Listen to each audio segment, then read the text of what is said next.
వీళ్ళ మాటలు నమ్మి వీళ్ళు నిజంగానే ఏదో చేస్తారని ఇదే శాసనసభలో ఇక్కడనే నేను నిలబడి పూర్తి స్థాయిలో చర్చ జరిగిన తర్వాత సిబిఐ విచారణకి ఇవ్వడం జరిగింది కాళేశ్వరం కుంభకోణం మీద 48 గంటలు కాదు కదా, ఎన్ని నెలలైందో మీరే చూసిండ్రు.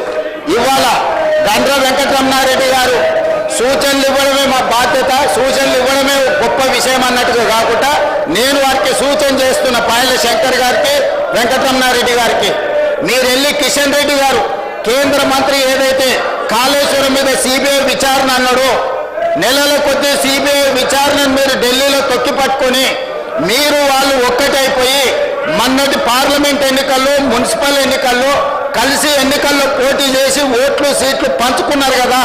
మీరు సూచన చేసే ముందు మీ నాయకుడు కిషన్ రెడ్డి గారిని కేంద్ర మంత్రిని సిబిఐ విచారణకు ఆదేశాలు తీసుకొని వచ్చి కాళేశ్వరం కేసీఆర్ను హరీష్ను జైల్లో పెట్టిన తర్వాత మీరు వచ్చి సూచన చేస్తే మేము వింటాం. మొదటి విషయం. రెండవ విషయం అధ్యక్ష, నిన్న చర్చ జరిగింది.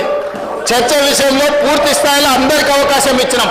ఆ తర్వాత స్పష్టంగా జూన్ 2, 2014 నుంచి రాఘవ కన్స్ట్రక్షన్స్ మీద ఆరోపణ వరకు సిబిసిఐడి విచారణకు ఆదేశిస్తున్నామని ఇదే సభలో చెప్పినాం. వాళ్లకు రాజకీయం కావాలి. ఈ రోజు కుర్తిలో పడ్డ ఎలుకలాగా తయారైంది హరీష్ది, కేటీఆర్ది. ఎందుకంటే వేల కోట్ల రూపాయలు కొల్లగొట్టి మొత్తం ఇసుకను పిండి తాయిలం తీసి ఇవాళ వేల కోట్ల రూపాయలకు అధిపతులుగా మారారు. సిబిసిఐడి విచారణతోటి ఆదేశాలు ఇచ్చినంబడే కేటీఆర్ హరీష్ను బండబూతులు తిట్టిండు. బయటకు పోయినాక నీ పుణ్యమాన్ని వచ్చి నా మీద విచారణ వచ్చింది, ఇప్పుడు నా మీద కూరేటట్టు